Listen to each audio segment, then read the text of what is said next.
Reincarnated with the strongest system. Chapter 161, Wendy's Secret Place. William sighed for the umpteenth time as he gazed out the window of his dormitory room. Kenneth, who was seated on top of his bed, frowned as he observed the sighing boy who seemed to be feeling downhearted. Just what happened inside the dean's office? Kenneth thought. Does it have something to do with what happened inside the dungeon? Kenneth was very curious, but he also respected William's privacy. In the end, he decided to remind the sighing boy that it was almost time for dinner. "Will, let's have dinner," Kenneth said as he patted William's shoulder. William simply nodded his head and stood up from his chair. Ella decided to stay inside the room because she had already eaten. As the two made their way towards the dining hall, William felt a prickling gaze aimed in his direction. When William turned his head to see who it was, he noticed Spencer glaring at him from behind his back. If William hadn't heard Celine's tale, he might have already thought of a plan on how to make Spencer suffer. However, right now, he wasn't in the mood to deal with him. He unconsciously touched the collar on his neck and flinched. "The collar you wear on your neck right now was dyed with her own tears, blood, and suffering." Simon's voice echoed inside William's head. As William continued to walk to their destination, another image appeared inside his head. It was the time when Celine was about to place the collar on his neck and William was lying on the floor, paralyzed. Still, isn't this unfair? William tried to use reason. "Since when did life become fair?" Celine asked. Her expression gradually became cold as she looked down at the boy on the floor. "Little Will, you have no idea what fairness is. Life has never been fair. There are people who have to beg in order to live, and there are those that were born with a silver spoon on their mouth. Both are people, but their circumstances are like heaven and earth. William, the only one who gets to decide what is fair or not, is the one with the bigger fist." Celine's soft and delicate hand caressed William's cheek. "Right now, I have the bigger fist. Because I am stronger than you, I can bully you. This is the law of the strong." "Celeste," William muttered the name of Celine's twin. The one who was favored by the elven race, and showered by their love and affection. Both of them were people, but their circumstances were like heaven and earth. William finally understood Celine's hate-filled ramblings that day. She was looking at William, as if she was looking at her 8-year-old self. Because the elven race was stronger than her, they could bully her. That was the law of the strong. The red-headed boy sighed and thought about the days of his training. This continued until he and Kenneth passed through the doors of the dining hall. William sat on his usual dining table and started to eat. However, for some reason, the food that used to taste delicious became plain and almost tasteless. Even so, William forced himself to eat. For he knew that he wouldn't be able to think straight with a hungry stomach. He chewed the food properly and ate 2 servings of vegetables. When he felt that he was half full, he excused himself and left the dining hall to take a stroll outside the premises of the Martial Division. William walked without any destination in mind. His mind was preoccupied with many things, and his feet moved as they pleased. As he wandered around aimlessly, a pair of soft hands suddenly covered his eyes from behind. "Make a guess," a teasing voice whispered in his ears. "The most beautiful girl in the Royal Academy," William replied. "Since you already know who I am, there's no need for me to do this," the girl stuttered as she removed the hands that covered William's eyes. The red-headed boy wasn't able to stop himself from grinning when he heard the familiar stuttering voice behind him. He then turned his head to look at the pretty young lady who was only half a head shorter than him. "Sir William, what are you doing here inside the Magic Division?" Wendy inquired. William blinked and scanned his surroundings. He found himself in an unfamiliar place. If what Wendy said was true, then he had somehow gotten past through the guards that were guarding the gates of the Magic Division. What William didn't know was that EST had specifically ordered the guards to allow William and Kenneth to enter the premises of the Magic Division class. When the guards saw William walking towards the Magic Division class, they thought that he had an appointment with EST, so they didn't bar his entry. Wendy observed the confused half-elf and a mischievous smile appeared on her lips. "Did Sir William come to check on how I'm faring?" Wendy asked. She was hoping that this was the reason for his visit. "Don't worry. I'm perfectly healthy. The clerics in the infirmary have already healed the minor bruises that I received from the dungeon." I see," William said with a stiff smile. "I'm glad that you're doing well." Wendy lowered her gaze as a blush crept up on her face. The two didn't notice that a few people were gathering around them. They recognized who William was because they had seen his performance during the exchange of pointers in the Colosseum. Some girls even took the initiative to greet him, which made the atmosphere very lively. "Head Prefect, did you come here to visit me?" "Day. Why would he visit you?" "Head Prefect William came here to visit me." "Isn't that right, Sir William?" The two girls were looking at William with star-struck gazes, which made Wendy feel irritated. "Actually, I came here to visit Wendy," William said as he held Wendy's hand. "The two of us plan to exchange pointers and learn from each other." "Isn't that right, Wendy?" "Why yes," Wendy stuttered. "Sir William wanted to give me private lessons and train my body, teach me some techniques in order to fine-tune my magic power." "Unfair." "That's unfair, Sir William. Please, train us too. We can do it in my room if you like." "Sorry, but my hands are already full with Wendy," William apologized while trying to pry his hand away from the two girls who had grabbed his arm. "Ah. If you ever get tired of teaching Wendy, feel free to find us." Before William and the girls could interact more, Wendy decided to drag the popular half-elf away from the scene. She didn't understand why she felt uncomfortable when the two pretty girls were trying to cling to William. William, on the other hand, was very thankful for Wendy's actions. He didn't know that he had already trespassed on another division's premises and wanted to get away from the crowd. Wendy brought William to the back garden of the Magic Division. Not many people came here at night, so they were safe from the prying eyes of the public. The young lady took William to her secret place in the garden. It was a place that could be accessed by moving the hand of the statue that was blocking its entrance. The two walked for a few minutes after they entered the secret passage. William didn't know where Wendy was taking him, but he could tell that the young lady didn't have any malicious intentions. Not long after, the two emerged from the passage. The red-headed boy's eyes widened when he saw the scene in front of him. William saw an amazing sight. Instead of a sea of flowers, he saw a still lake where an aurora borealis floated above its surface. Several crystal butterflies fluttered above the lake's surface as their wings reflected the different colors that passed through the transparent water. If William were to describe this place in one word, it would definitely be the word surreal. A sweet smile appeared on Wendy's face when she saw William's reaction. She had discovered this place by accident, and no one else knew about this secret. William was the first person she had brought to this place, and seeing his amazed expression made her maiden heart skip a beat. Chapter 162, William's Story Part 1. The sloshing of water could be heard as William swam in the lake. The water was so clear, and clean, that William could see the colorful glowing crystals lying at its bottom. Although the water was slightly cold, William didn't mind it.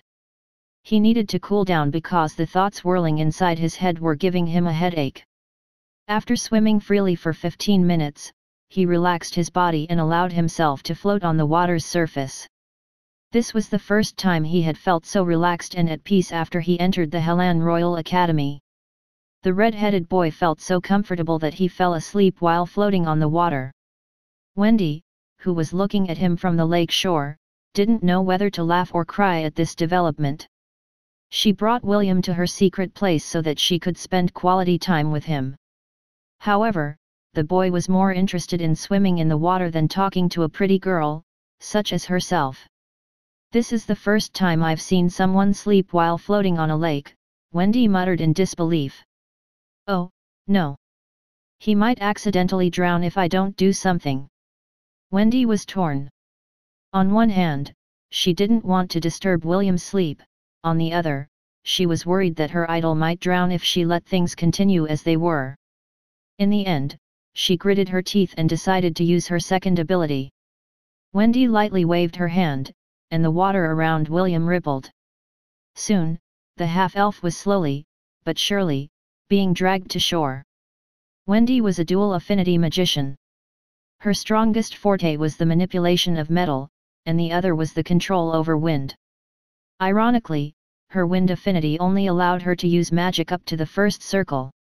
The most she could do was create wind blades and manipulate the wind to do simple tasks like bringing a handsome half-elf, who was half-naked, back to the shore. William's body was quite lean and toned for his age. He didn't have any ripped muscles, but his body exuded strength and power. One could even see the outline of his abs as he floated a meter away from Wendy. Fortunately, the boy was still wearing pants, or else, Wendy might have fainted due to embarrassment. Seeing that her idol was out of harm's way, Wendy decided to place a blanket where she sat and waited for William to wake up from his slumber. An hour passed, and soon, William finally opened his eyes. The first thing he noticed was a slight ache on his left shoulder. When he turned his head to the side to see what was causing the discomfort, the first thing he saw was a patch of blonde hair. He was still half asleep, so it took him some time to realize what it was. Wendy laid beside him and her hands were clinging onto his arm. She was sleeping soundly and a smile hung on her sleeping face. William's body immediately stiffened when he saw this scene. All his drowsiness was swept away by dread as he hurriedly inspected his body.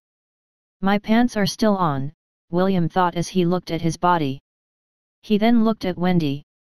She still has her clothes on. Which means that nothing has happened.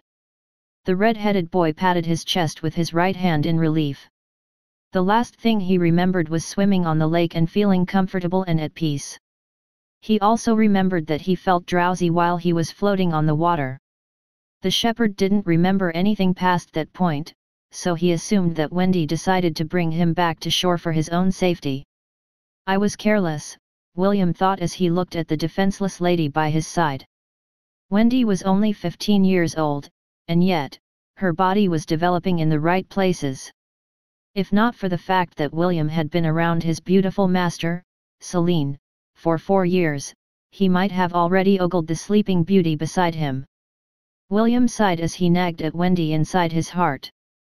The girl was so trusting of other people that he worried about her safety. If it were other boys, instead of William, Wendy might have already suffered losses due to her carelessness. "I better remind her not to be so trusting of people, especially those of the opposite sex," William thought as he shook his head helplessly. He then gently pried the soft hands that were holding his arm away, so that he could wear some appropriate clothes. Wendy frowned, the moment she lost contact with William's arm, but her eyes remained closed and her breathing steady. Right at the moment when William finished putting on his clothes, Wendy started to stir. The pretty blonde girl raised her head and looked around her in a daze. William smiled and crouched down to look her in the eye. "Good morning, Sleeping Beauty." "Good morning, Sir William." Wendy yawned, then raised her hands to do some light stretches. She was in the middle of stretching when she realized something important. "Head Prefect." Wendy stuttered as she hurried to stand up. Due to her actions, her legs gave way and it made her fall backwards. Fortunately, William was a step faster and supported her body to keep it from falling. "Sorry, my bad." William apologized. "Did I scare you?" "And no. I was just surprised, Sir William," Wendy replied as she placed a hand over her chest in an attempt to calm the heart that was beating wildly within her body. "Can you stand?" William inquired. "And no," Wendy answered. "My legs still feel weak and shaky." "It can't be helped. Let's sit down first." "Okay." When both of them were properly seated, William properly thanked Wendy for bringing him back to shore. He also admitted that he did something stupid and praised her for being quick-witted. Wendy listened to William's gratitude and praise with a smile on her face. She had managed to calm down and decided to use this opportunity to get to know this mysterious half-elf who made her heart skip a beat. "Sir William, can you tell me more about yourself?" Wendy asked. "Are you really a shepherd? What is the name of your hometown? Do you have brothers and sisters? Do you already have a lover?" Wendy asked a barrage of questions. She even added the question that she was most curious about at the end. William organized his thoughts, as he prepared his answers to Wendy's inquiry. He had already noticed that Wendy was quite different from her big brother, Spencer. Spencer was someone who was calm and collected, and most of his thoughts lay buried inside his chest.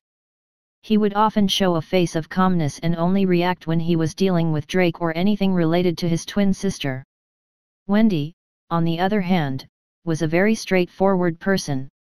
She wore her emotions on her face and it was very easy to read what she was thinking. Even so, William didn't dislike this kind of person. He looked at her bright blue eyes that were filled with anticipation and a tinge of anxiety. Instead of answering her question, William began to tell her about his hometown, Lant. "I grew up in the town of Lant, which is located at the farthest edge of the western part of the Hellan Kingdom," William said with a smile. "The life there is crude, which is very typical for those who live in the countryside. Even so, it is a place that is very dear in my heart." William paused as he looked at the aurora that was dancing on top of the lake. "Throughout my childhood, I was always under the care of my Mama Ella, Aunt Anna, Uncle Mordred, Grandpa James, and Auntie Helen. My father is well, it's complicated, and my mother is in a far-away place." William didn't know why he was telling Wendy these things. It was as if he was venting and letting the feelings, that had been bottling inside his chest, rise up to the surface. "When I was a year old, my Grandpa James wrote a letter to his friend and decided to play matchmaker," William said in a helpless tone.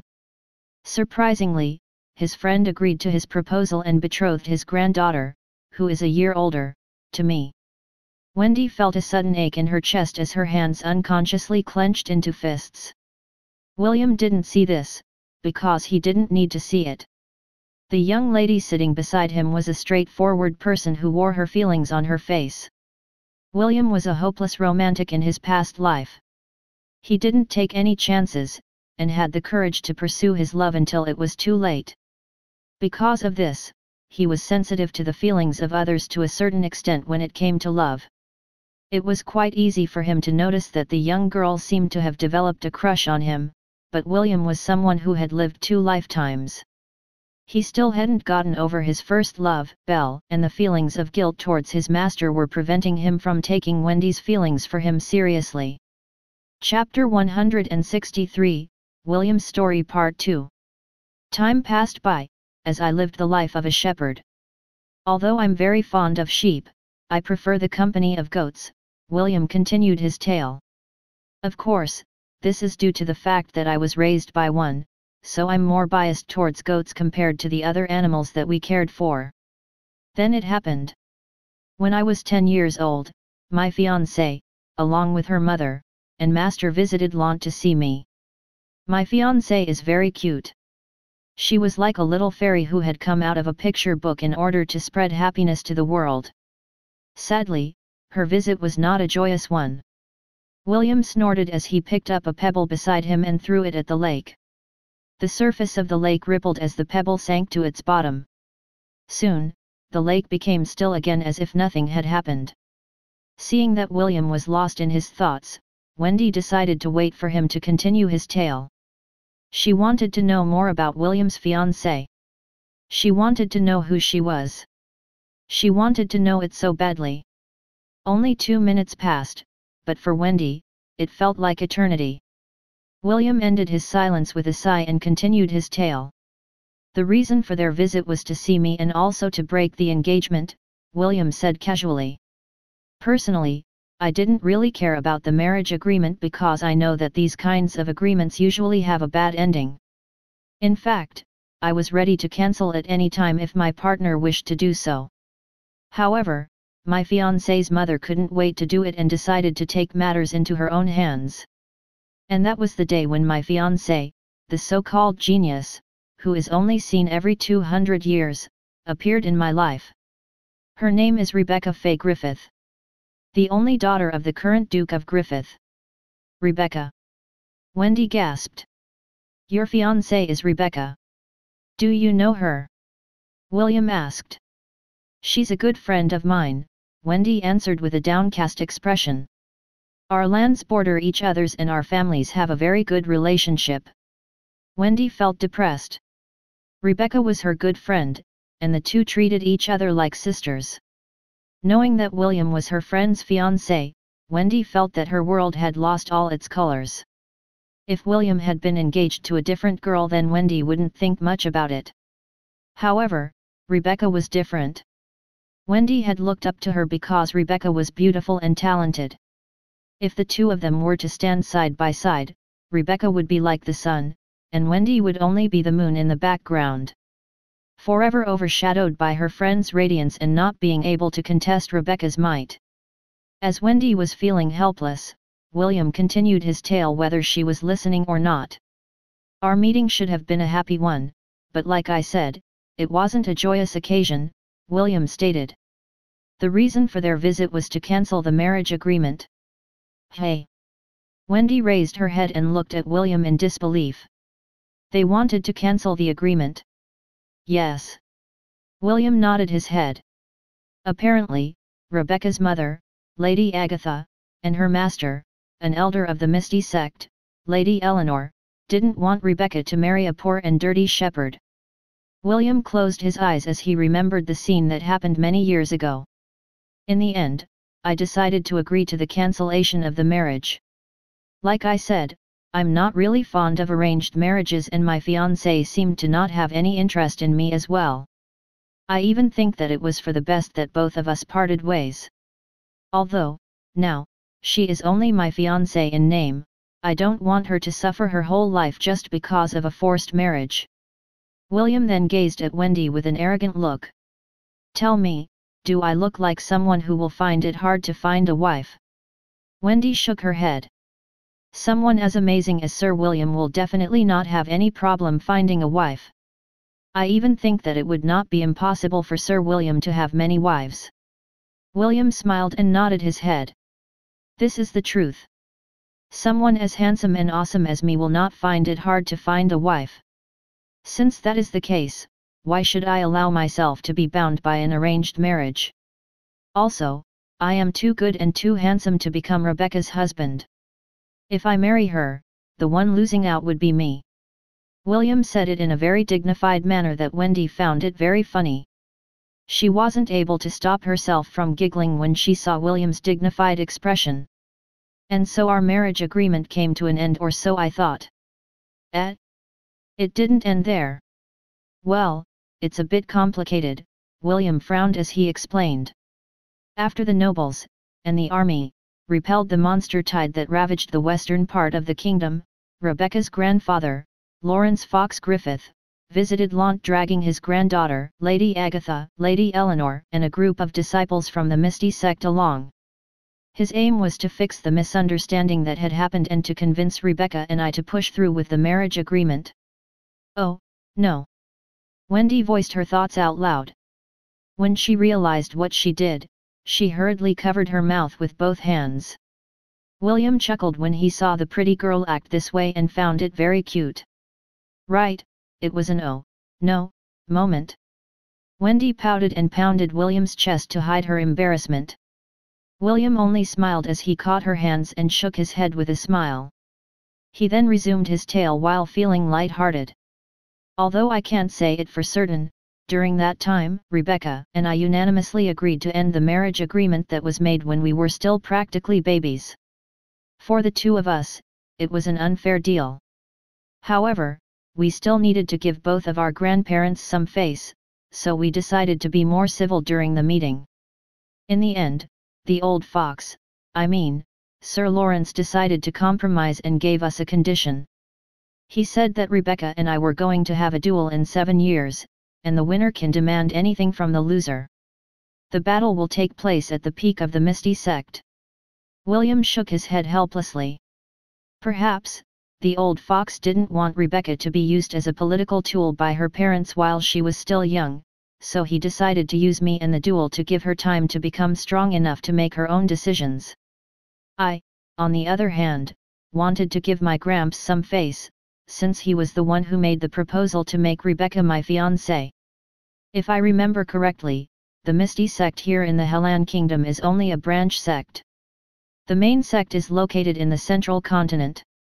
That means that in 3 more years, I will need to fight Rebecca on her home turf. Wendy felt conflicted as she looked at William's expression. Will you go? I need to go. I must personally end the thing that my grandfather started. You said that the winner can order the loser to do anything, right? Wendy inquired. If you win, what kind of order will you give to Rebecca? I haven't really thought that far, William admitted. Because there are still 3 years before our fateful battle, I'll just cross that bridge once I get there. Do you plan to make her your wife? No. William answered firmly and resolutely. What's the point in making her my wife if she is unwilling? Also, I don't want to force anyone to become my wife. This goes against my principles. A carefree smile appeared on the shepherd's face which proved that he wasn't lying. Does this mean I still have a chance? Wendy asked. William's smile stiffened. He didn't know that Wendy was this determined to pursue him. This was the first time that someone confessed to him in both his lifetimes and it made him feel complicated. On one hand, Wendy was a very pretty girl. Although she wasn't as beautiful as Rebecca, she wasn't that far off. Also, her personality was something that William couldn't hate. Straightforward and true to her feelings. William could feel the girl's determination as she gazed straight into his eyes. How about we start as friends first? William felt that he wasn't really ready to accept her feelings. He didn't want to be irresponsible and say yes when he still had lingering attachments to Belle. William felt that it would be unfair to Wendy if he went about their relationship half-heartedly. I'm sorry, William said inside his heart. I don't want to hurt you due to my indecisiveness. He hoped that Wendy would give up on him, but he really had underestimated the girl's resolve. Wendy smiled and nodded her head. I think that starting as friends is good, too. William said as he stretched out his hand for a handshake. Just call me Will. If you want me to be your friend, stop calling me Sir William. Or, do you really not want me to be your friend? Please stop teasing me, sir, I mean, Will. That's better. Ironically, both of them giggled at the same time. They felt that what they were doing was quite childish and yet, both of them felt relief. It was as if a stone had dropped down from their hearts and they could finally breathe normally again. William was about to say something, however, he heard the familiar sound of the system's notification. Immediately he checked his status page and almost spat blood when he read the contents of the message. Ding! Congratulations! You have acquired a special title. Title name, Friend-Zoned. Friend-Zoned. I came, I saw, got friend-zoned. Increase vitality plus 5. Increase the attack power of your friends by 20%. When you equip this title, all the ladies within 100 meters of you will treat you as a friend. This title has no effect on men. Chapter 164, Can't Friends Hold Hands? William cursed internally and hurriedly called out the system for an explanation. System. What is the meaning of this? Host, I don't understand your question. Can you please clarify? I'm talking about this new title I acquired. William's face darkened as he talked to the system. What's the meaning of this friend-zoned? Host, do you not understand something as simple as this? You just got friend-zoned. At $number $% and number asterisk and. William cursed at the system. Excuse me. I didn't get friend-zoned. I was the one confessed to and the one who told her to become friends. Are you blind? Then host, tell me, what is your relationship with Wendy right now? We're friends. See? You just got friend-zoned. What kind of logic is this? William roared. Hello. I demand a title revision. Change the title. At least change it to something more fitting. Sorry. I am unable to process the host's request. It is not within my authority to bypass the awarding of special titles. Then who should I talk to? I can't accept this.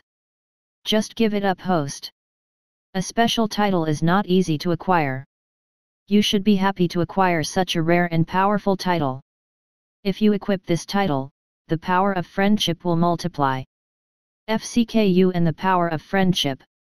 William's body was shaking out of anger and shame. Wendy thought that she had said something wrong because William was acting strangely. She then became teary-eyed, thinking that it was her fault.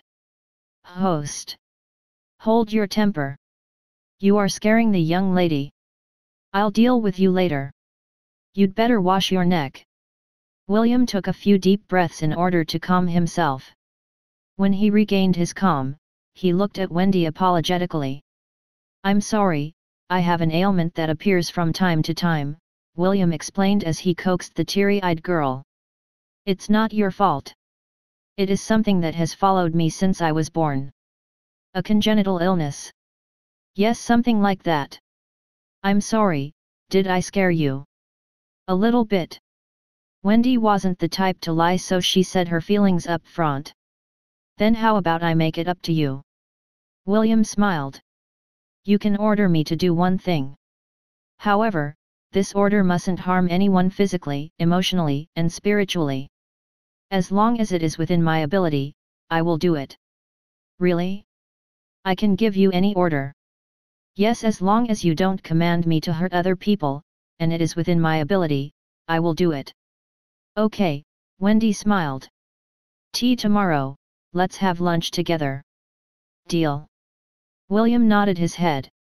Then, I'll wait for you at the gates of the Magic Division class. Don't worry, I'll be there.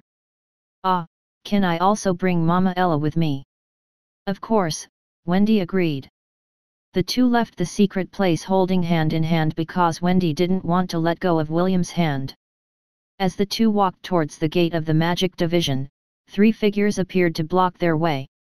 It seems that Head Prefect William likes to sneak around the Magic Division, EST said with a smile. However, his eyes were locked on Wendy's hand that was holding onto William's.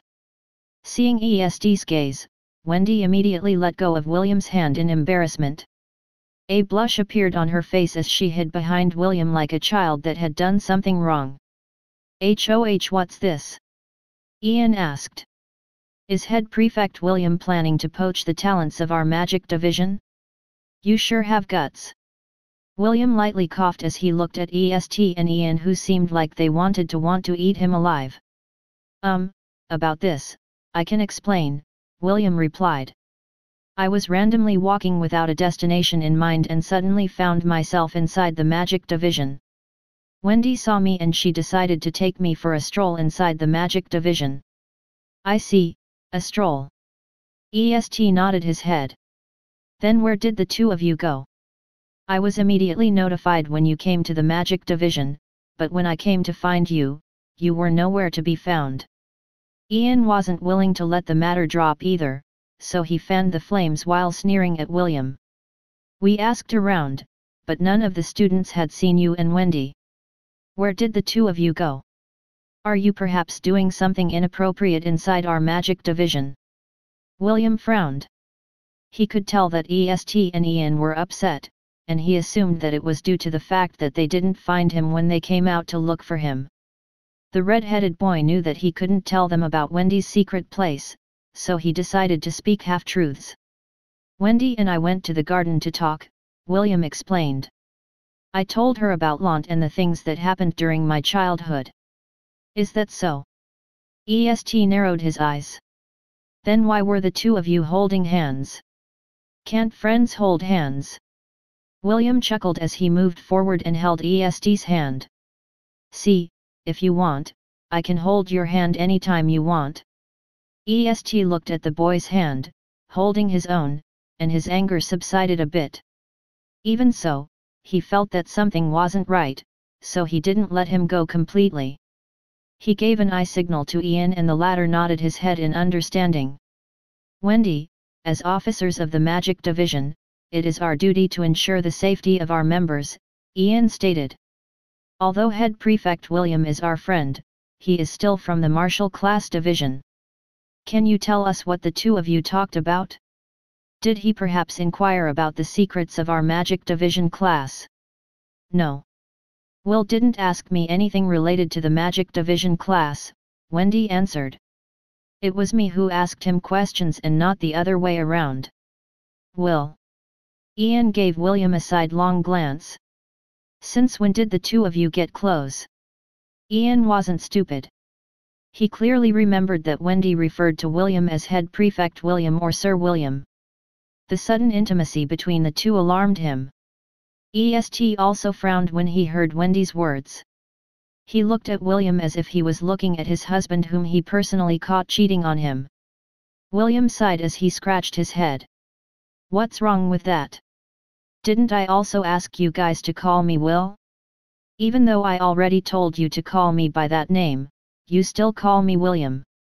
This makes me very sad. William was getting confused because EST and Ian were really acting quite strangely. He didn't want to make things difficult for Wendy, so he decided to leave before things escalated any further. I'll be going now, William announced. Wendy, I'm looking forward to having lunch with you tomorrow. See you tomorrow, Will, Wendy waved her hand. See you tomorrow, William waved back and left the Magic Division in haste. He felt that if he stayed a minute longer, something terrible would happen. After William disappeared from their sights, EST and Ian decided to have a friendly talk with Wendy and make her spill the beans. Where did you go? Kenneth asked the moment William entered their dormitory room. He then sniffed the air and gave William a weird look. Did you meet up with a girl? Yes, William replied as he sat down on his bed and hugged his mama Ella. I somehow ended up in the Magic Division and met Wendy. I see. Kenneth didn't inquire any further and lay on the bed to sleep. Good night. Good night. William kissed the side of Ella's face before laying down on the bed. The Angorian goat also laid down beside William and closed her eyes to sleep. She didn't need to question her baby where he went or who he met. For her it wasn't important. What was important was that William was safe and he was by her side. It didn't take long for William to fall asleep. His heart-to-heart talk with Wendy had helped him get over the haze that had clouded his mind. Although he was still feeling guilty in regards to his master, Celine, this was a matter that he couldn't do anything about at this point in time. William had vowed to have a heart-to-heart talk with Celine and apologize for the ill feelings that he had kept inside his heart during the first weeks of his training. He was not a saint.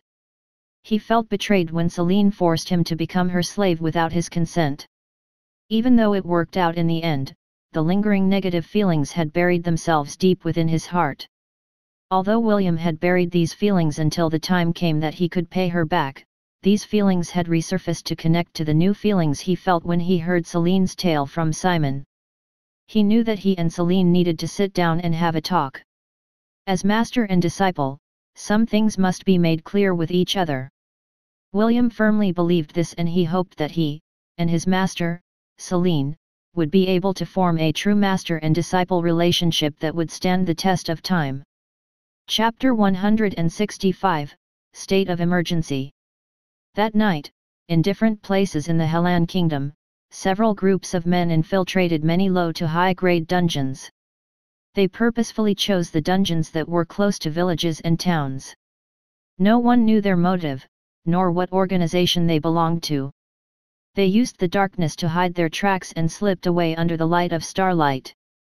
When William arrived at the meeting place with his mama Ella, he was surprised to find EST, Ian, and Isaac, waiting for him along with Wendy. The red-headed boy didn't think much about it because all that were present were his friends, except the snot-nosed pansy Ian. Well then, shall we go? Wendy smiled and grabbed hold of William's hand. She then led the way to the picnic area with a smile on her face. EST and Ian frowned, but they didn't say anything and followed behind the pair who were chatting happily in front of them. When they arrived at the location, Wendy summoned a blanket and laid it on the ground. The spot she had chosen was a clearing beside a river where one could admire the natural beauty around them. William sighed and thought that the magic division had so many good things, compared to his own martial division. Isaac set down the basket he was carrying and took out the sandwiches that he had prepared for their lunch picnic. Wendy had also been holding a basket and inside it was roasted chicken, sandwiches, fruits, salads, and ham, that she had taken from the dining kitchen. It was a pretty unusual combination of foods, but William wasn't a picky eater. He happily ate a little bit of everything, even the roasted chicken and ham. After the meal, EST decided to ask William if he had any plans for the rest of the week. My plans? William crossed his arms over his chest as he pondered for a while. I don't have any particular plans this week, aside from training the first years. Why? Do you need me to accompany you somewhere? Actually, I plan to ask you about our next dungeon expedition, EST said with a serious expression. Since the Goblin Crypt is currently under investigation, it would be best to find a different dungeon to go to. Do you have any recommendations? No. I'll leave the decision in your hands. Are you sure? Yes. William nodded his head. The only reason why he chose the Goblin Crypt was to investigate the differences between his version and the real one. Although he wasn't able to make a full comparison, the circumstances couldn't be helped. Okay. I'll pick a good dungeon to resume. EST wasn't able to finish his sentence because the emblem on his uniform started to send out an alarm. The emblem pinned on William's uniform did the same and the two head prefects exchanged a glance with a serious expression. Let's put off our talk for now, William said as he stood up. The Dean of the Academy is calling for us. EST and I have to go. Ian, Isaac, help Wendy tidy up this place and wait for me in our dormitory room, EST ordered. Will, let's go. William nodded his head and sprinted with EST towards the Academy's conference room. This was the place where matters of great importance were discussed by the Dean and the student body of the Academy. When EST and William arrived at their destination, the other head prefects along with their vice prefects were already waiting outside the conference room. Priscilla had arrived earlier and was only waiting for William to appear. She immediately walked towards William and stood behind him, as per her rank as vice prefect. Naturally, the vice prefect of the first-year magic division, Edward, who lost to Priscilla in their duel, was also there and stood behind EST. When the last officers of each grade arrived, the door to the conference room finally opened. Inside, the dean and the instructors of the academy were all seated in their designated places. Simon had a serious expression on his face which meant that something big had happened. The dean asked the students to take their seats in order to start the meeting. Thank you everyone for coming on such short notice, Simon said. What I am about to tell you is of grave importance, and the sooner the student body mobilizes, the sooner we can assist the kingdom in facing a threat that has caught us unprepared. Simon waved his hand and a projection of the territory of the Hellan kingdom floated in the center of the conference room. There were red dots blinking on the map and there were more than 20 of them. William came from the countryside, so he wasn't familiar with the places where the red dots were blinking. However, those who did recognize them kept their mouth shut and waited for Simon to continue his explanation. For some unknown reason, all of these dungeons have shown signs of being corrupted. Miasma is leaking out of their entrances, which means that a drastic change is happening inside the dungeons. According to the kingdom's investigators, and our own investigators, the level of miasma that is being released from the dungeon is a sign that a dungeon outbreak is about to happen. A dungeon outbreak. System, do you know what a dungeon outbreak is? William inquired. To answer the host's question, a dungeon outbreak is when a dungeon reaches a point where it spawns monsters at an alarming rate.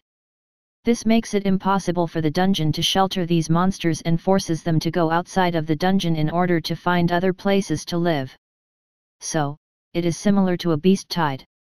In essence, yes. However, there is a big difference between the two. Once a dungeon outbreak occurs, the dungeon won't stop reproducing monsters until the dungeon cores are destroyed.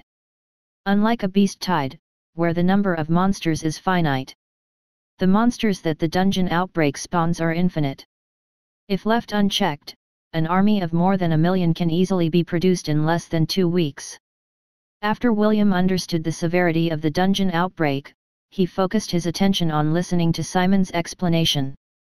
Currently, the kingdom is still recovering from the effects of the beast tide, Simon said with a grim expression. There is not enough manpower to handle the dungeons that are about to unleash a horde of dungeon monsters into the kingdom's populated areas. Because of this, the king has declared a state of emergency and ordered the various training institutions in the kingdom to send their students to help form a defensive line to help protect and evacuate the citizens. Also, if there is a chance, they can also help with subjugating the dungeon using force. Simon paused for a while before continuing his explanation. The king had already issued the kingdom's army to go to the various affected areas to perform the clearing and rescue operations. We have been tasked to handle the 4 dungeons that are within the range of our teleport gates and keep the populace safe from harm. Naturally, all the dungeons have different threat levels, so we are going to assign each grade to protect a territory according to its rank. Simon pointed at the map and one of the places where a red dot was blinking zoomed in. The first years will handle the Roaring Quarters, which is situated in Dawsbury. The second years will be going to the Tranquil Crypt that is found in West Wind, Simon stated. The third years will go to the Forsaken Catacombs at Rotherham. As for the fourth years they will go to the lair of the Ancient Queen in Aberdeen. This is an emergency commission from the King of the Hellan Kingdom.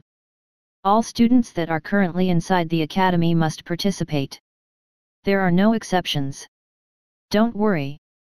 Your professors will also come with you to protect all of you to the best of their abilities. Simon scanned the room and looked at the faces of the children who were looking back at him with grim expressions. The dean of the academy sighed because he knew that this was the king's last resort in order to handle the latest threat that had fallen upon their kingdom. No matter what happens, you must prioritize your safety, Simon said in a firm manner. If the situation cannot be resolved, all of you must immediately make a tactical retreat. If possible, it is my hope that we will not suffer any casualties in this deployment, but our manpower is stretched thin. I can only ask all of you to do your best and return to the academy alive. Simon sat on his chair, feeling tired and exhausted, but he needed to issue his final orders in order to ensure that everyone understood the severity of the situation. Instructors, make sure to stockpile potions, healing salves, and elixirs. The warehouse of the academy will be opened for all of you. I hope that you will do your duties and lead the children to the best of your abilities. You may all go and prepare the necessary items that you will be needing to complete your mission. Make sure that all of you return alive. Yes, sir. William, along with Priscilla, immediately headed towards the Solaris dormitory to tell everyone about the emergency mission assigned to them. William had already faced 2 beast tides in his lifetime. Although he didn't have his powers right now, he was confident that he could retreat safely if need be. However, right now, he was the head prefect of the first-year martial class. He couldn't run away and leave the students behind. William understood that the possibility of dying on this mission was very high. Fortunately, before the meeting ended, Simon said that if there were students who didn't want to participate in the mission, they could just stay inside the academy for their own safety. William vowed that he would do his best to ensure that none of his wards died in this battle. He remembered when his herd of 50 goats faced off against hundreds of dire wolves. Out of the 50 goats that he had raised with love, only 13 remained. Although many years had passed since that incident, William could still remember that day very clearly. He didn't want the same thing to happen to the students under his command, and for that, he needed to make his own preparations. After he had relayed the news to the others, he left the students under Priscilla's care and disappeared from the Solaris dormitory. When he reappeared in the Martial Division, it was morning and everyone was already waiting for him to lead them into the teleport gates bound for the Roaring Quarters, situated in the town called Dawsbury. Chapter 166, Dungeon Outbreak Part 1. "This is terrible," one of the first years muttered as they looked at the devastation around them. The walls of the small town were barely standing and many of the local people were badly injured. The members of the spirit and magic divisions, who excelled in healing magic, went to attend the injured people. Those who specialized in earth magic hurriedly repaired and reinforced the town walls. The captain of the guards that were guarding Dawsbury was currently talking to Grant, Layla, and a woman with reddish-brown hair, who seemed to be the head instructor of the first-year Spirit Division. According to the captain, they barely managed to repel the first wave of the dungeon outbreak. Only Class E and Class D monsters had emerged from the dungeon, but their numbers were staggering. A/N, a quick recap on the classes of the high-tier beasts. Centennial beasts, Class S, Millennial beasts, Class SS, Myriad beasts, Class SSR, and the final class is Calamity class beasts. Calamities are just a step away or already in the stage of a demigod. Grant, Layla, and the woman with reddish-brown hair, Miranda, nodded their heads in understanding. This was a common phase during a dungeon outbreak and veterans already knew what to expect.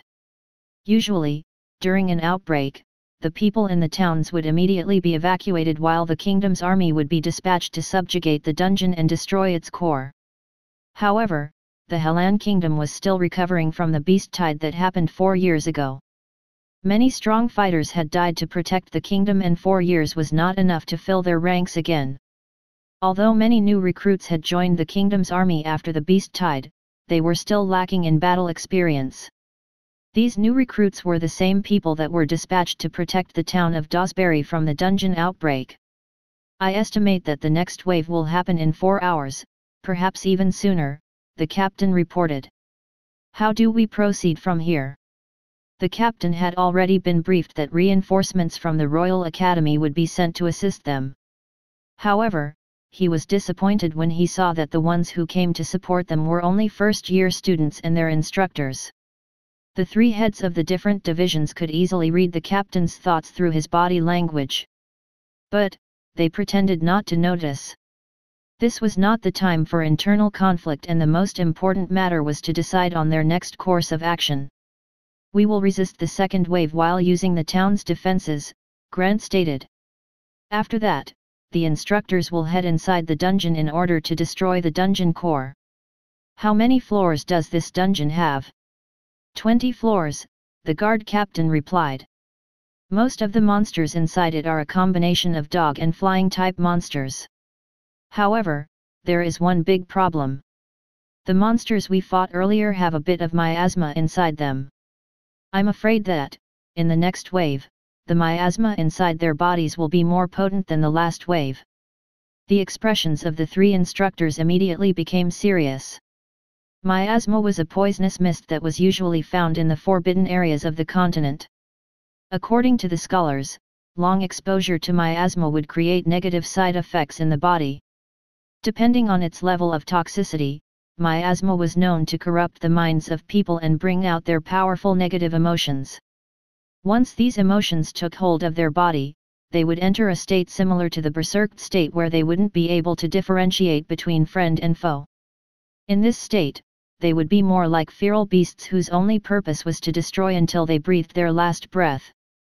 Corruption from miasma could be treated in the early stages, however, if treatment was not administered in time, the will of the infected person or beast would corrode.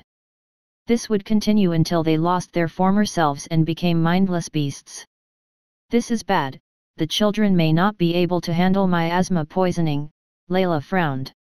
"What should we do? Spirit users are more resistant to miasma.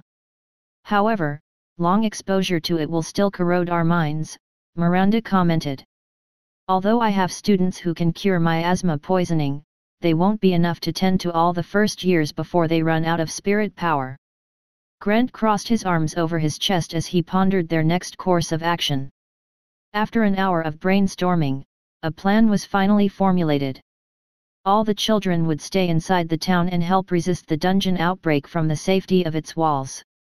The magicians, archers, and spirit users would use long-range attacks to whittle down their numbers. If any monsters managed to get past their bombardment, the martial classes would defend the walls and repel the advancing monsters. The magicians and spirit users would then play the role of support from behind. Those who were starting to feel faint from miasma poisoning would immediately be taken to the rear of the defenders, where the healers would tend to the miasma that had invaded their bodies. All the students were briefed of the plan and immediately went to their designated positions. William, and the archers of the martial class, stood on the town's walls and looked in the direction where a black mist was rising up into the air. According to the captain, that was where the Roaring Quarters dungeon was located. EST stood beside him along with the bulk of the Magic Division classes. A quarter of the Spirit Division was in the rear responsible for healing, and the rest were on top of the walls looking in the direction of the dungeon with bated breaths. The students numbered less than 1,000, and the professors that came along with them only numbered in the 30s. If you added the kingdom's army that had been dispatched to the scene, their combined forces amounted to less than 1,400 people. "This is like the calm before the storm," EST said as he looked in the distance. "You told me in the past that Lant had experienced 2 beast tides. You were also present in both of them. Based on what you have experienced, what are our chances against a beast tide with our current forces?" The other students who heard EST's question were shocked when they heard that William participated in a battle against the beast tide. The majority of them didn't believe EST's claim and looked at William in disdain. The beast tide happened 4 years ago, and William was only 14 years old. That meant that during the monster tide, he was only 10 years old. How could a 10-year-old possibly participate in a battle of that magnitude? William wasn't aware of their malicious looks filled with disdain because he was busy reminiscing about the past. He didn't know how strong the instructors were, but he liked to believe that the majority of them were capable of facing off against Class B and Class A beasts on their own. Because if they were unable to do that, then their chances of surviving this battle were close to 0. "This force may be enough to contend against a beast tide," William replied after careful consideration.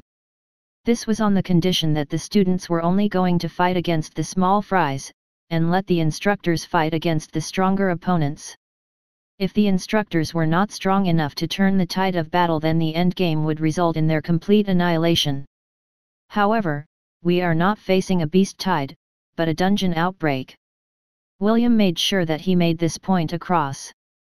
"This is my first time participating in this kind of battle, so I can't compare the magnitude of the enemy's forces with what I have experienced in the past. Also, we are dealing with monsters infected with miasma. This will definitely not be an easy battle." EST nodded his head in understanding. To be honest, EST felt safer when he was standing beside William than standing beside any of the instructors. For some reason, he thought that everything would be fine if William was around. This kind of mentality had been born inside the Trial of Courage, where he fought side by side with the red-headed boy and defeated an enemy whom he had deemed impossible to kill. Most of the students were feeling anxious, but he was not. EST glanced at the young boy who had created a miracle for him, and prayed that he would be safe in the battle against the upcoming dungeon outbreak. "Me?" Ella bleated as her ears perked up. "Everyone get ready," William said as he knocked an arrow to his bow. "The monsters are on their way. Archers, load your arrows. Magicians, start chanting your spells," EST ordered. The archers under William followed their head prefect without a question, while the magicians reluctantly chanted their spells. The Spirit Division class didn't do anything because they couldn't see anything from their vantage point. The head prefect and vice prefect of the Spirit Division thought that William was only joking with them, so they decided to ignore his words and didn't instruct those under them to prepare their long-range spells. They were waiting for William to make a fool of himself and see the consequences of his stupidity. It was at that moment when they felt the ground tremble as if a minor earthquake was happening. From the mouth of the dungeon, a black tide burst forth en masse. Roars of beasts and the shrieks of flying beasts reverberated in the air as they charged towards the town of Dawsbury with the intention of trampling it to the ground.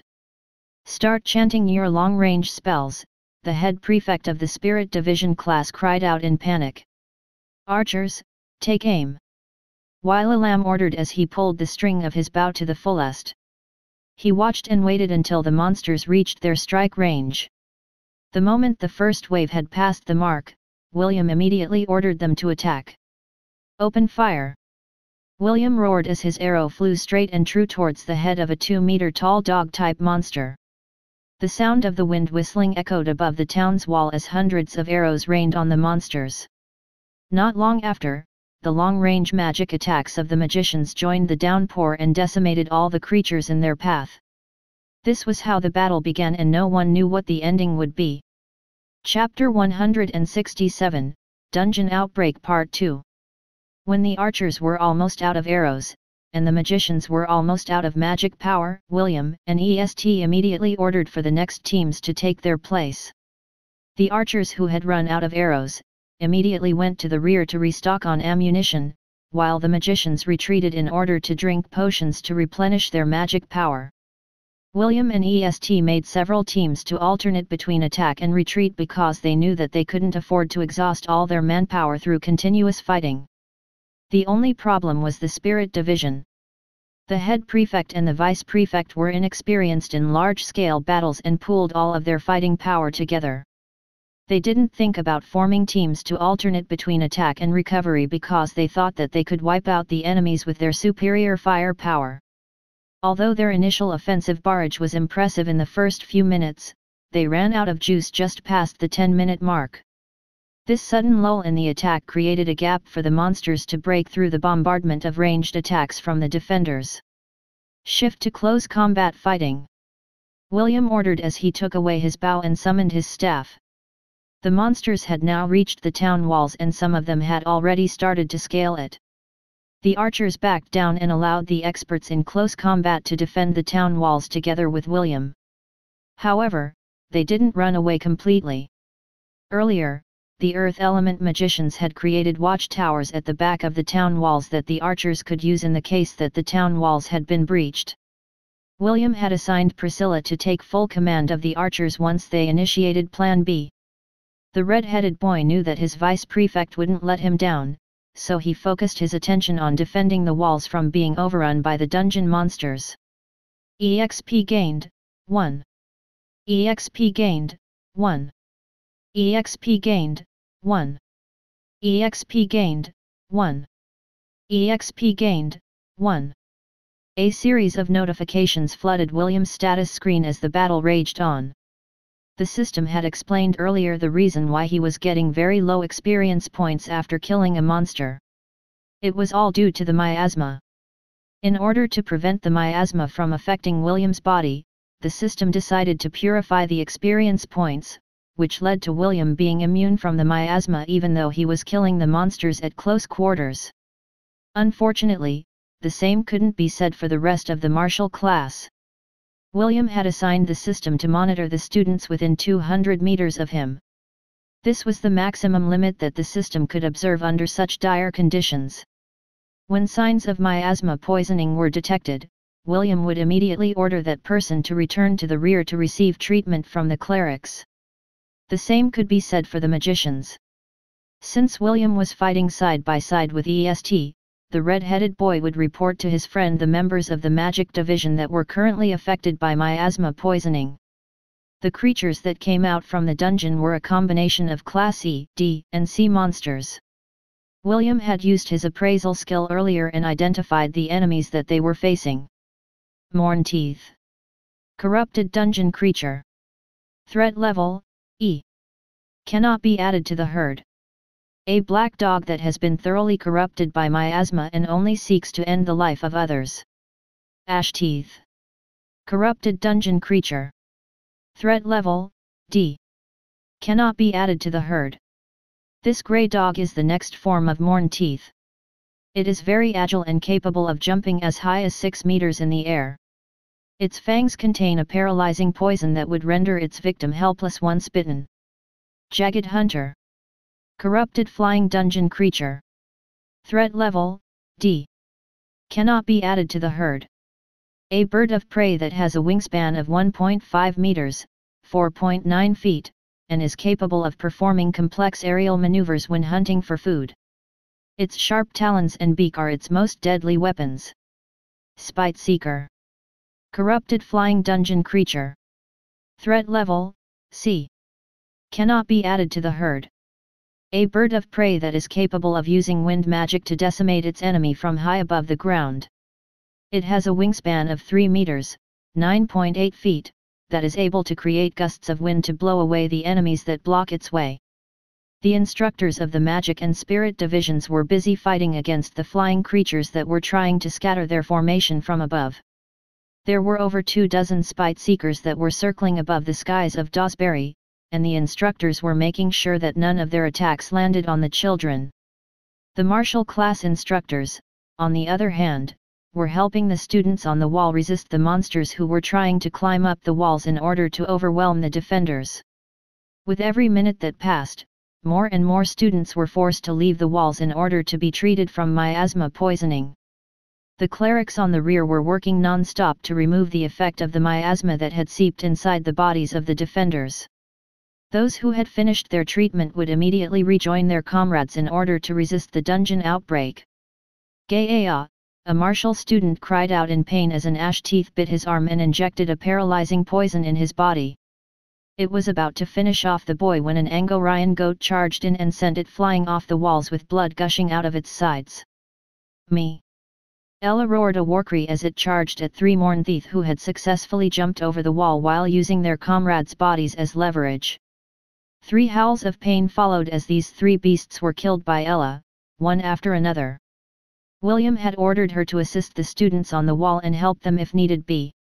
Although she was reluctant to leave her baby's side, she still followed his orders.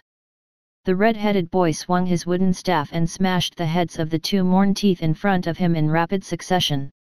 William then stepped aside, to allow Est's sword to pierce through the skull of the monster that tried to attack him from the side. The 2 boys once again stood back to back as they defended their position on the wall, killing the beasts that had managed to bypass the defenses. "Est, go back," William said in a serious tone.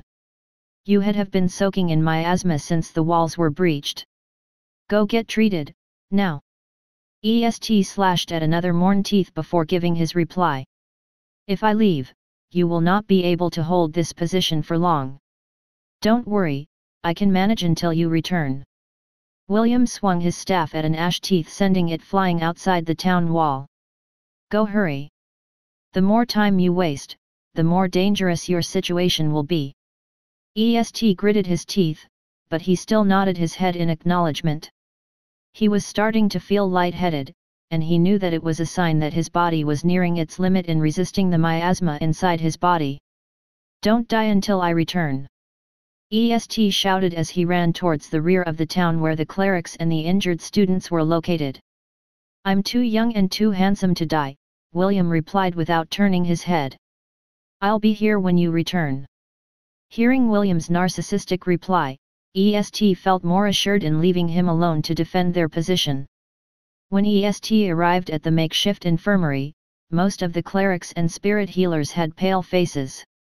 Most of them had reached their limits as they squeezed out every bit of their magic to tend to everyone's injuries. Some of the students received serious injuries because the flying birds of prey that flew above the town had sneak attacked them from the sky. Fortunately, they were yet to have any casualties on their side, which made Est feel a little better about their condition. He patiently waited to be treated while worrying about William, who was defending their position on his own. "Will, please, stay strong," Est prayed inside his heart. "I'll return as soon as I can." William gritted his teeth as he swung his wooden staff left and right. He didn't know how long he had been fighting, but his arms were already starting to get sore. As he gazed at the sea of monsters outside the town walls who seemed to have no end in sight, he finally realized how deadly a dungeon outbreak could be. Chapter 168, Don't worry. I'll keep your little prince safe. A beautiful lady with purple hair sipped her coffee as she lazily gazed outside her window. Her gold-rimmed glasses were there to prevent others from getting charmed by her light purple eyes, that would send any man to his knees to grovel at her feet. "Mistress, the organization had made their move," Oliver reported. "Is that so?" Celine's beautiful eyes looked at the scenery outside her window as if she didn't care for anything in the world. "I wonder will our little will be dragged into this mess." "According to the report I gathered, the Royal Academy was forced to send its students to help defend the towns near its territory," Oliver reported. "Ezio has also sent a notice that William was sent to take part in the defense of the town of Dawsbury." Celine hummed as she placed her coffee cup on top of the table. She then went to the couch and laid down in a lazy manner. "Oliver, what do you think of my disciple? William? I think he's too narcissistic for his age." Celine giggled when she heard the parrot monkey's reply. She then closed her eyes and the image of the handsome half-elf boy appeared inside her head. The beautiful sorceress had taken William as her disciple because of a bet. At first, she wasn't planning to teach him seriously, but she changed her mind after the battle with the golden-scaled crocodile. She intended to torture William to vent out her frustration for losing her rare ingredients, but the boy was more resilient than she imagined. Although the torture he received for the past 4 years was nothing compared to the suffering she had endured during her own training, she had grown fond of the boy. She really treated him as a slave. William cooked for her, cleaned the house for her, did the laundry for her, and catered to her every whim and need. Celine knew well that, in the deepest part of William's heart, he resented her. How could she not understand his feelings? She had suffered the same fate when she was younger. Forced to wear the collar of enslavement, and forced to experience unimaginable pain and suffering, it was impossible not to feel resentful. Even now, Celine still resented the people who had tossed her aside as if she was a dirty thing that they didn't even want to touch, nor see in their presence. "Someday, I will return. When that day comes, all of you will kneel and beg for my forgiveness." Due to her strong desire to enact her revenge, Celine endured. She endured for years, until she met an organization that wanted to bring the world to ruin. At that time, the beautiful sorceress wanted the whole world to burn, so she secretly joined their ranks and even helped them out in achieving their goal. The ingredients she received were the payment for her services. Even now, she was still in contact with the organization. The members of the organization had made a binding oath that gave its members freedom to do what they wanted. They were free to share information, exchange resources, and collaborate with each other. However, the organization couldn't force their members to participate in something that they didn't want to do. This may sound absurd for an organization whose goal was to bring the world to ruin, but they really didn't care whether a member participated in their activities or not. In exchange for this freedom, the organization only asked for its members not to betray it. They were also not allowed to interfere with each other, nor attack each other. This non-aggression treaty was included in the oath that they had taken when they joined the organization. It's really ironic. Celine sighed as she looked up at the ceiling. The potions I made to propagate miasma are now being used to bring this kingdom to its knees. I wonder, if William knew this, would he feel disgusted with me? Would he be disappointed? What do you think, Oliver? Knowing William, he will definitely demand an explanation, Oliver replied. In addition, knowing how thick-skinned and shameless he is, he will also demand compensation. Celine chuckled because she could already imagine William's coy expression, as he tried to convince her to give him hush money to hide this secret. Such a silly boy, Celine muttered. Well, I guess it is only fitting for a silly woman to have a silly disciple. Master, should I go there to help William? Oliver inquired.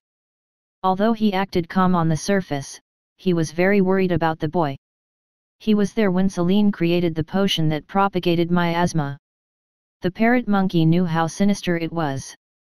However, what he didn't anticipate was that the organization would be bold enough to use it to corrupt dungeon cores to trigger dungeon outbreaks. Even Celine didn't expect that her potion would be used in such a manner. However, what was done was done. She had already received the payment for her potions, and the organization had paid her handsomely for her services. Frankly, Celine really didn't care if the Hellan kingdom really fell to ruin. She had no attachment to the kingdom. However, she cared about the people of Lant.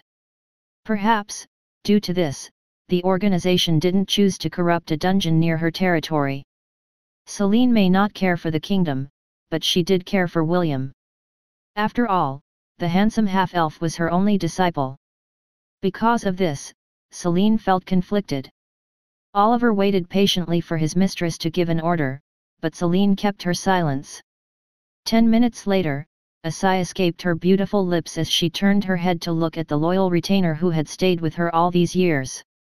Oliver, flowers grown inside a greenhouse couldn't compare to those that were born in the wild, Celine said. I believe in William. He will survive this because he is strong. Although her words were firm, it was as if she was trying to convince herself that William would be fine even if she didn't send Oliver to help him.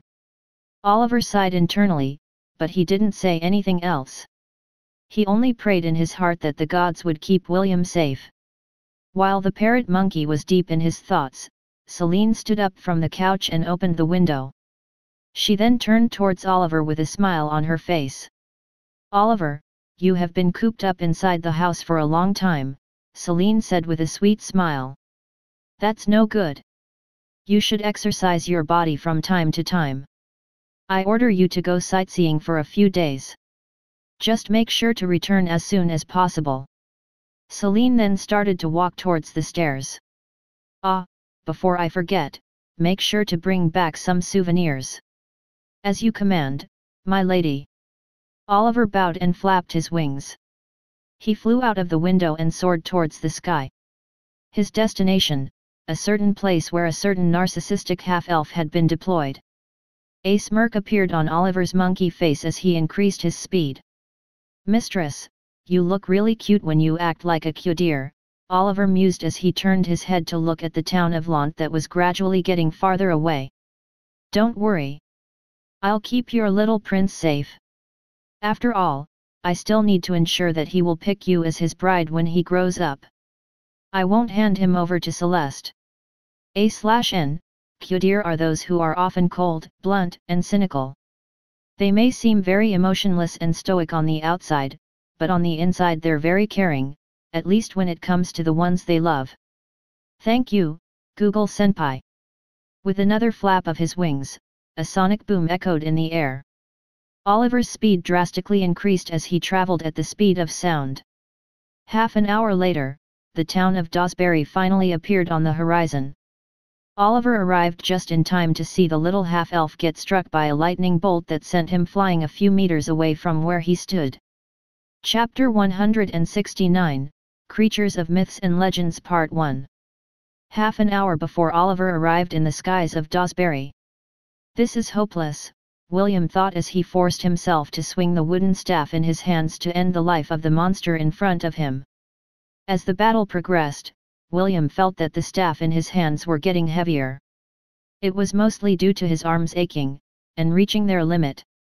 It was at that time when he barely avoided a sneak attack by one of the Class C beasts, Spite Seeker, from the sky. This lapse in his concentration allowed the dog-like creature in front of him to use that opportunity to tackle him and pin him down to the ground.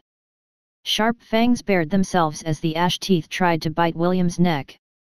However, the shepherd was able to use his staff to block the dog's teeth and prevented himself from getting bitten. A battle of strength ensued as the ash teeth forced its jaw closer to William's face. The stench of rotting flesh assailed William's nose as he gritted his teeth to resist the wolf's assault. Will! A familiar voice shouted, and not long after, a steel spike embedded itself in the ash teeth's forehead. William forcefully kicked the dead monster to the side as he propped himself to stand. A young lady with blonde hair and blue eyes ran in his direction and supported his body. Are you all right? Wendy asked. Her voice was laced with concern. I'm fine, William replied. But, why are you here? What happened to the spot you were defending? Wendy shook her head as he dragged William away from the town's wall. The walls have been breached. It is no longer safe to defend it. As if waiting for that cue, a bugle horn sounded across the town which signaled the order to retreat to the second line of defense. The second line of defense was where the watchtowers were located. The majority of mages, who didn't specialize in close combat, had already retreated to the watchtowers and were firing spells to help the defenders on the town's wall to evacuate. William was still holding the staff in his hand, but he didn't have the strength to lift it. After the adrenaline had passed, he was left exhausted. Wendy took William's arm and placed it over her shoulder to better support his body while they made their escape. Several of the monsters ran after them, but they were shot down by Andy, who was standing on the roof of a house and paying close attention to the evacuating students. The martial class instructors held the front, which gave the students sufficient time to retreat. Those who had lost their strength were carried away by their comrades as they ran for their lives. Andy sighed in relief when he saw that William was safe and sound. He shot arrows one after the other. He needed to buy as much time as possible for his students to reach safety. When William and Wendy arrived at the second line of defense, a worried Ella immediately appeared by his side. The Angorian goat had been carrying the wounded students from the walls to the infirmary during the battle and had lost sight of how William was doing. Seeing that William was safe, the Angorian goat went back to his side in order to protect him from further harm. "Thank you," William said as Wendy supported him to sit on the ground. "You're welcome, Will," Wendy replied and sat down beside him. William sighed internally because his body was as heavy as lead.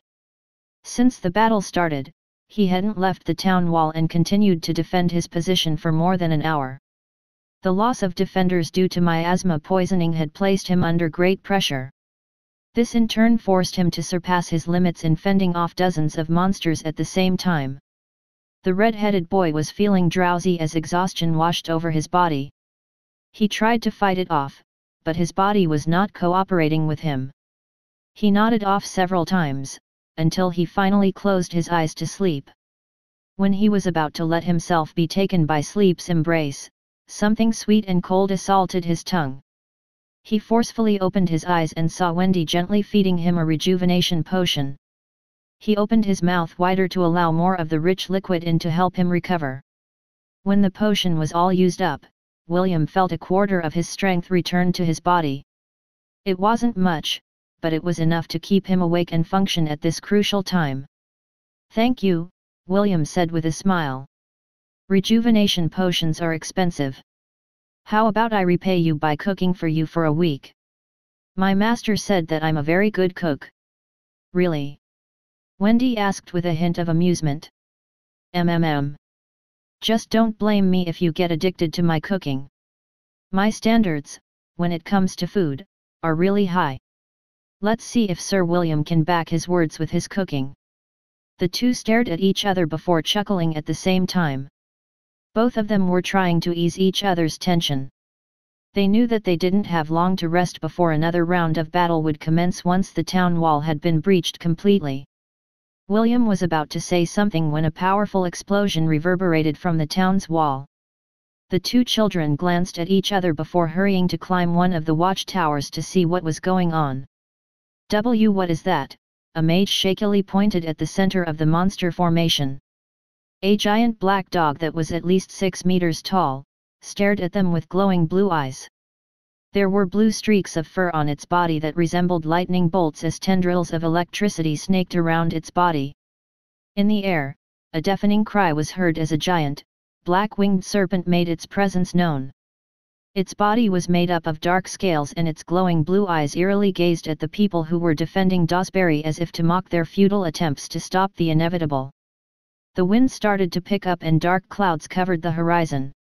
A peal of thunder resounded in the heavens as flashes of lightning illuminated the black clouds that blocked the light of the sun. Soon the entire town of Dawsbury was enshrouded in darkness, and yet, the countless glowing eyes from the dungeon monsters, who were almost upon them, didn't fade in the slightest.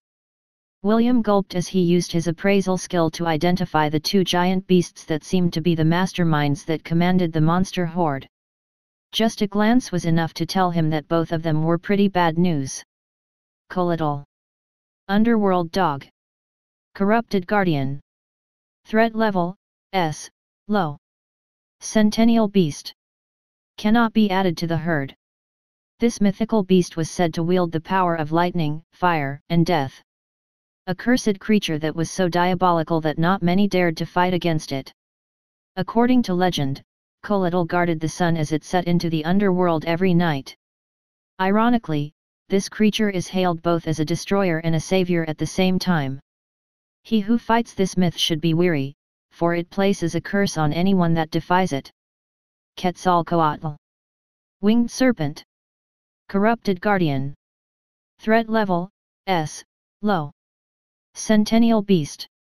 Cannot be added to the herd. This mythical beast wields the power of wind and rain. Sometimes hailed as the Lord of the Dawn, this creature can create powerful storms, hurricanes, and tornadoes that can destroy anything in their path. According to legend, this creature witnessed the creation of the world and even helped mankind during its time of need. William gritted his teeth as he stared at the two mythical beasts in front of him. He was about to shout and warn the instructors that they had to retreat at all costs when Colittle roared and shot a lightning bolt, that was as big as a bus, towards William, Ella, and Wendy, who were standing at the center of the defensive formation. The red-headed boy immediately pushed Ella, and Wendy, out of the way as the lightning bolt engulfed him and dyed his vision white. Chapter 170, Creatures of Myths and Legends Part 2. It hurts, please, help us. We can't hold out for much longer, please, save us. Two pleading voices echoed inside William's mind as the lightning bolt engulfed his entire body. His student uniform was made from a special material that could withstand magic attacks up to the first circle. However, against an attack from a centennial, it offered no form of resistance whatsoever and immediately turned to ashes. Time seemed to slow down as William entered a trance-like state. In that white world, William saw two orbs of light. One was yellow, the other red. The lights of these two orbs gradually dimmed as they pleaded for William to help them. When the world regained its color, the red-headed boy laid on the ground unmoving. His wooden staff lay on the ground a few meters away from him as tendrils of electricity snaked around his body. If not for the pants that his Aunt Helen made specially, that he wore under his uniform, he would have been completely naked the moment his student robe was destroyed. Me. Ella bleated as he hurried by William's side. She nudged the side of his face in an attempt to wake him up. While Ella was trying to awaken the fallen half-elf, the lightning currents that snaked around William's body gathered towards the black rose tattoo on William's chest and were absorbed completely. Will! Wendy shouted as she ran to his side. She then checked William's body for any injuries and was surprised that his body was still intact with only minor bruises. William raised his hand and caressed Ella's neck to assure her that he was fine. He then slowly opened his eyes to look at the side where Wendy was looking down on him with a worried expression. The watchtower where they had been standing had collapsed due to the intensity of the attack and several students received injuries, some of them were seriously injured. William had taken the brunt of the damage and mitigated it to the best of his abilities, but it was still an attack from a centennial beast, so it was impossible to block completely. When the attack happened, the system made an arbitrary decision and forcefully changed William's subclass to Prince of Thunder. Because of this, the lightning bolt didn't cause much damage to his body and helped him resist the attack that could have easily claimed his life.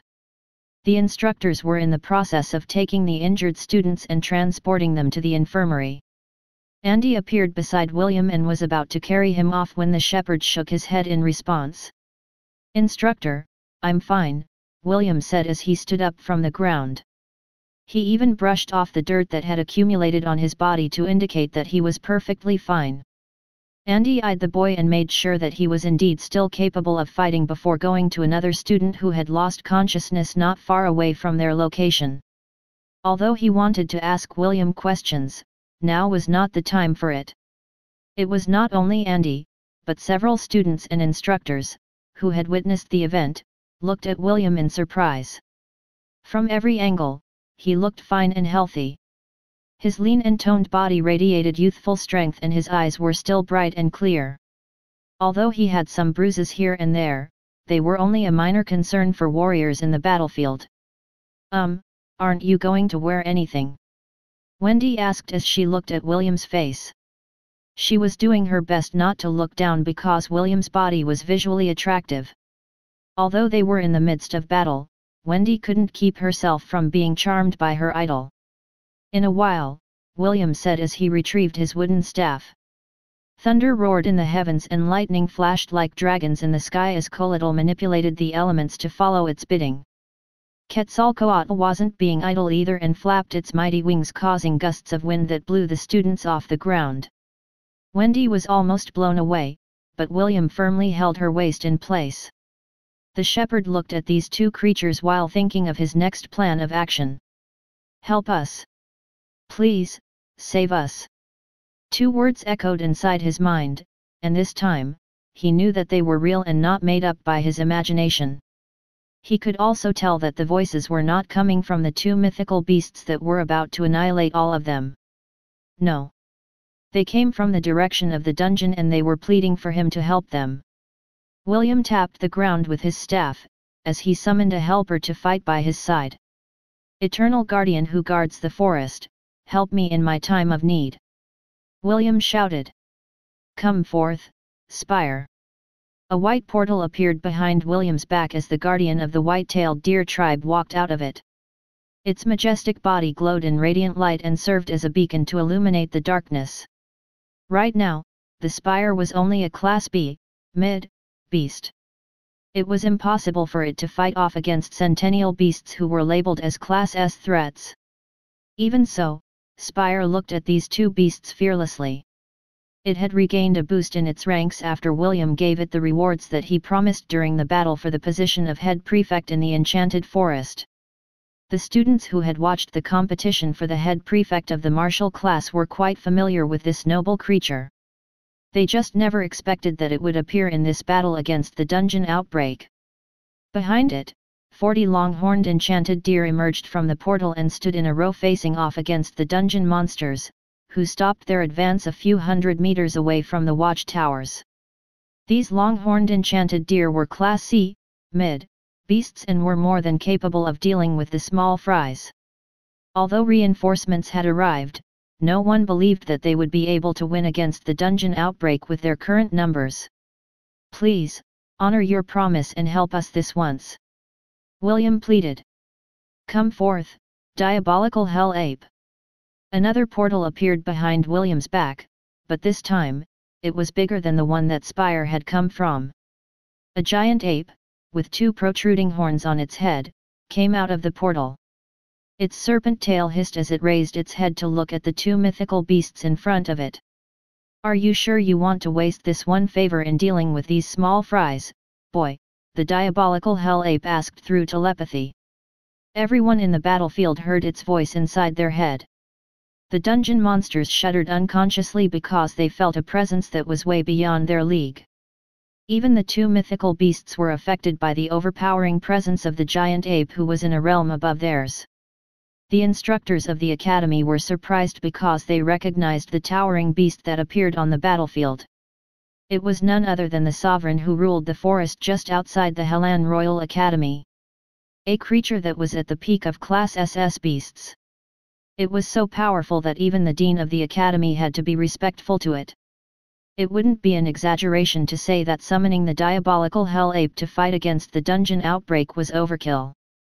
"Indeed, it is a waste for me to summon you to such a small-scale battlefield is what I'd like to say, but this is only true in the eyes of creatures as powerful as yourself, Your Excellency," William replied in a respectful tone. "However, no matter how weak and short-lived humans are, every life is precious. If I can prevent even a single student of the Royal Academy from dying, then it is not a waste to ask for your help. I would not be able to sleep peacefully at night if I turned a blind eye and allowed the students to sacrifice their lives if it could be prevented.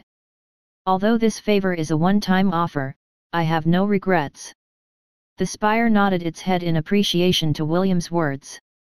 It was a noble and righteous creature, and it liked how the red-headed boy denied that he wasted the favor given to him by the diabolical hell ape.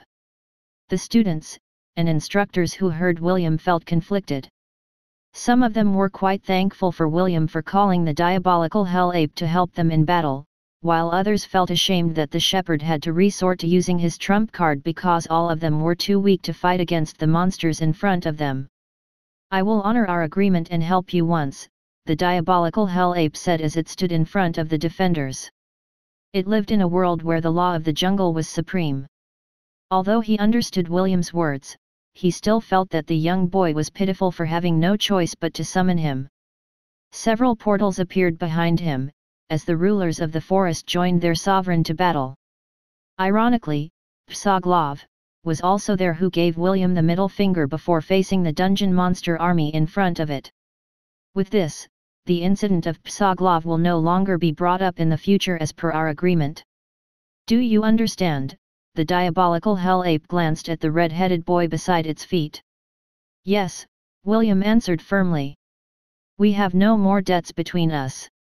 Psoglov, who was listening to the conversation, only snorted, but didn't say anything else since he was in the presence of his sovereign. As it should be, the diabolical hell ape nodded its head. So, which one should I deal with? Please take care of the collateral. Okay. It's too troublesome to fight against flying creatures. I'll handle this overgrown dog for you. But, who will face off against that winged serpent? My second master will, William replied with a grin. Second master, please, take care of the Quetzalcoatl. It is way out of my league. The corner of Oliver's lips twitched as he heard William's shameless request from his hiding place. The parrot monkey had hidden himself within the dark clouds in the sky, while observing the situation on the ground, but somehow, William was still able to find him. What Oliver didn't know was that the system had already detected his presence when he entered the skies of the battlefield. It was very easy for it to locate his position since all the allies were highlighted on the map of the territory. Fine. Oliver's voice echoed inside William's head. You owe me one, little Will.